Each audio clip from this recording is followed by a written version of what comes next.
Hello friends, welcome to the Jazz Ranch. For many years I have been a Bill Evans fan since I was a young teenager even.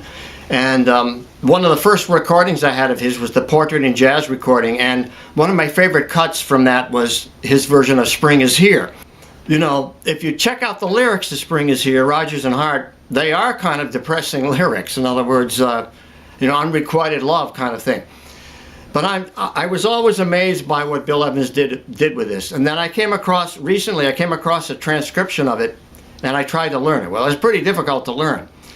But what I learned from it was very interesting, and I want to pass it on to you. And I'm sure there's some of you out there that may be more advanced or may have a certain kind of potential that this will grab you and will interest you. Particularly if you're a Bill Evans fan and you've listened and studied his music for many years, you will, I think, get something out of this particular video, which I did, and just the purpose of practicing for it, to try to learn how to play it and put it on YouTube. You know, I have to really practice a lot for this because it was a new technique I had to learn.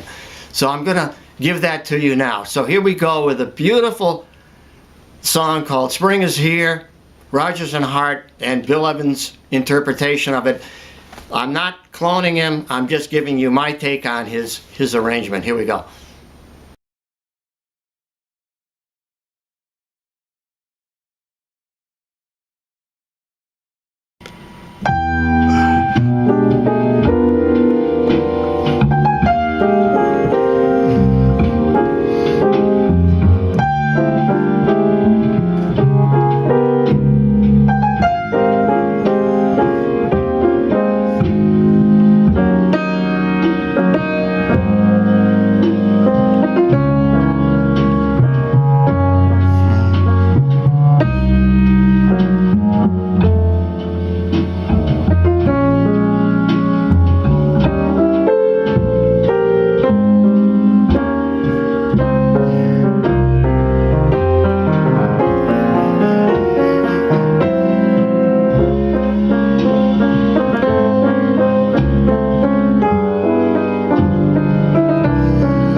Now, starting out, I'm not going to analyze this song measure by measure and look at every chord and everything he's doing. It would take too much time. It would take an hour and a half. So I'm just going to talk about a couple of central things, a couple of chords that he uses that are unusual, particularly at the beginning of the song and also during an interlude before the solo. So as a review, I want to talk about seventh chords that are used in jazz, your traditional ones, and then a couple of what I would call hybrids that he uses. So the first one, of course, is C major 7. Then you have C, I'm going to put it in the key of C. C dominant 7th, all dominant. The minor 7, the minor 7 flat 5, or the half diminished also it's called. And then the full diminished 7th, which Barry Harris calls the diminished 6. That diminished chord there. So now, you know, you really need to learn all the inversions of them to understand how they work, but like this, but and so on. Now, there are two chords that are not in that 5-chord system that are unusual and that show up in various tunes, and you may have used them, you may not have, but Bill Evans uses both of them in this song quite a bit. The first one is like a major 7 interval, but with a minor triad. So you have the minor major 7. See, so you have that sound. If you invert it, you know, you get some pretty unusual sounding chords. And the other one that's even more striking is the diminished chord with the major 7. You see? So you get that sound. Now you can play, you know, you can invert them, or you can play them in a scale or whatever, and that's what he does. He plays sort of a scale around those chords, but he's really mastered these two chords, and he plays them in a very unique way on this song. Now we're in the key of A flat, so I'm going to show you what he does at the beginning of the song and how he uses these two particular, what I call hybrids, these two particular unusual 7th chords. Now, like I said in the beginning, this is advanced theory. These are advanced concepts, and actually I had to study this, and I didn't understand it until I had read the score, and then I'd always listened to this song and loved the way he played on it, but I didn't really know what he was doing until I saw the score, and then I tried to figure out. I like to analyze things. So I talked about the minor major 7, I talked about the diminished major 7. Now if you go to A flat, take the major 7 chord now, make it minor, so you have that sound. You know, this song is in key of A flat, so you have to use that chord. And then for the diminished, you'd have this sound. Now the first chord in this song is an A flat diminished, which would be this normally, like we'd say. Now, you may ask, well, why is that note in there? Well, that's in the scale, but it's not in the chord, you see? But it's in the scale, which is this. So that's the first thing that's unusual about this song, that it starts on a note that doesn't fit the chord that it begins with, but it is part of the scale of that chord. So, and it's a beautiful sound. And then it resolves right away like this, right to an A flat major. So you have a diminished chord, 2 major chords. So now what does Bill Evans do? He takes that chord, which is the diminished, and he creates movement within it like that. Now what is he doing? He's actually playing on a scale like this. You know, which you could call an altered dominant scale. It's starting on the half step and then the whole step, but he's actually, that's a diminished scale, no matter how you figure it. So he's got that, he hears that, you know, and he's got all the notes in there that are the right notes. So that's the note in, you know, that's just an inversion, right, of this. So how he hears that, I don't know, but he has this, and then he resolves it to the A flat chord, and then he goes.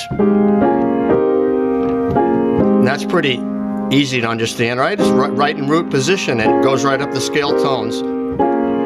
Now that the next chord now is a D minor 7 flat 5. What does he do? He inverts it, which makes it sound like an F minor with a major 7, and he's got this. You see, so he's playing up that scale using that chord and that sound, and the melody's just the same. It goes and it repeats. Now, how ingenious is that? First one is this.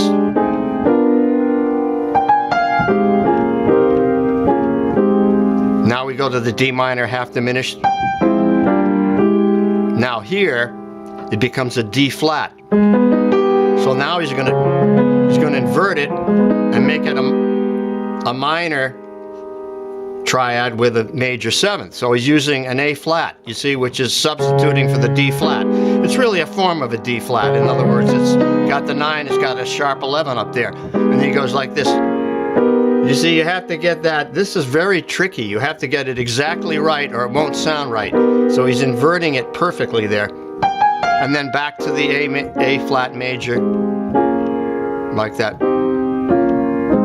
So that passage, those 4 measures are 4 of the most beautiful and ingenious measures I've ever heard anyone play in terms of chords and melody and the subtlety and how sublime it is, how beautiful it is. Okay, so Bill Evans, he has this beautiful bass line that goes chromatic. Now like this. And then resolves to A flat there. But how do you conceive of this thing? Well, it's genius. It's pure genius. That's all it is. You know, and there you have, you know, that fits that scale, right? A diminished scale against the E, or half dominant scale against the alter dominant scale against the E. So it's like we're just playing inversions of it, and then he resolves it to now down another half step. Now this one, right? That's the minor, but inverted up here. That's beautiful. And then here, and then this one.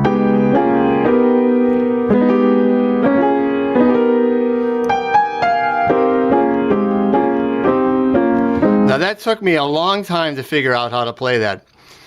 And I'm sure it will take you too, but the most talented people out there that are listening to this will get it pretty quickly, I'm sure.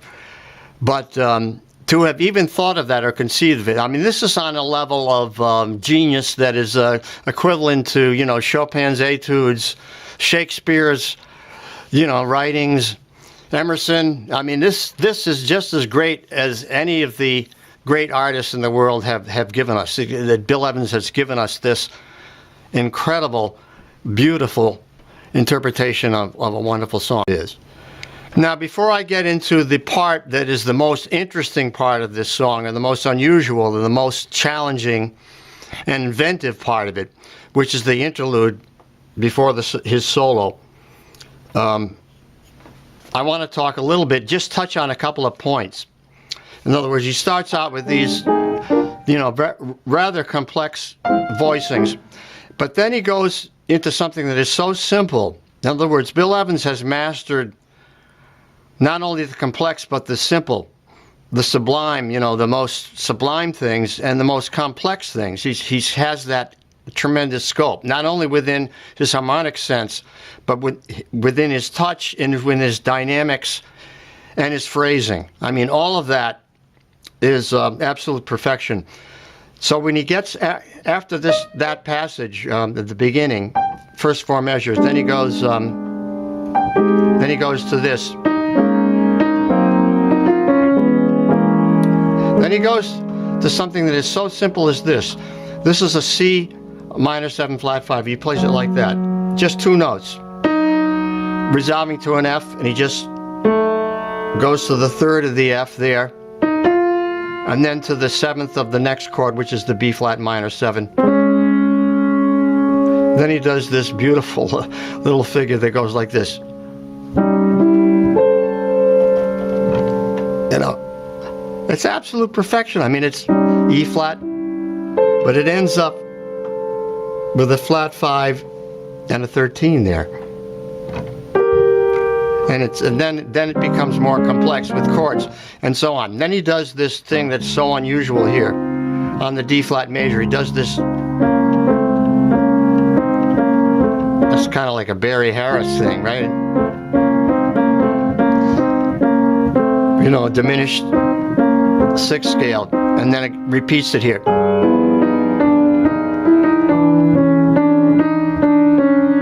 You know, and then the rising line. There's a lot to talk about in this song, but I want to go to two central things and then keep it short. So the next central thing for me is the interlude. So now what Bill Evans does on the end of the chorus, the end of the song, going into the solo part, and it's usually a 2-bar or 4-bar pattern. In this case it's 2 bars, and it's just a turnaround, you know, like you end up a 1-6-2-5 or a 3-6-2-5.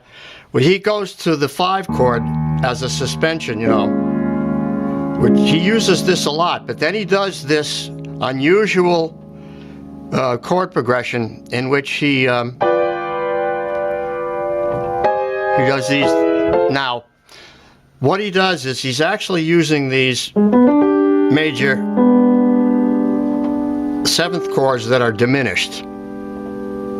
And the way I had to learn them is I couldn't play the chord in my right hand because of my bent finger, and he's actually playing it like this. So he's doubling the melody, and he has this, and he does it up here, so.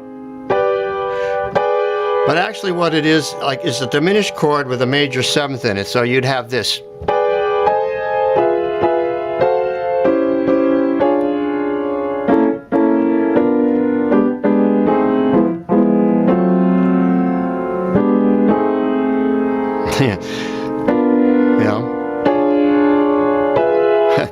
Now that's pretty difficult to play because I'm so used to playing a root on the bottom. You know, this is like raising the root. In other words, it looks like a G chord, right? That's just a G chord. But if you play it with the G on the bottom, if you raise the root, now you have a diminished chord with a major 7th on top. Now, maybe it's easier to play it for you to play it as a major 7th and just double them, like he played it, like that. But for me, I couldn't do that because of the bent finger, so I had to play it like this. So the way I was able to accomplish playing it was to understand it in terms of something that's very unusual for me. In other words, to play a G chord, but put not the root in the bottom, but a half step higher, the A flat. So that's how I conceived of it. And basically it does get the sound, even though it doesn't have that note in there. It's not as dissonant as having the root doubled, I mean the melody note doubled. But you have the sound of the chord, which is so unusual, and it has so much tension, and it really is that, we're in E flat, right? So we're in A flat, so it is that, you know, it is that. Now he changes it here, he goes, now he changes the scale here. He goes to C over D flat. That's a different scale, right? First one is this one. It's that scale, that diminished scale. Then it goes to another diminished scale. That's it. Then it goes back to the original one here.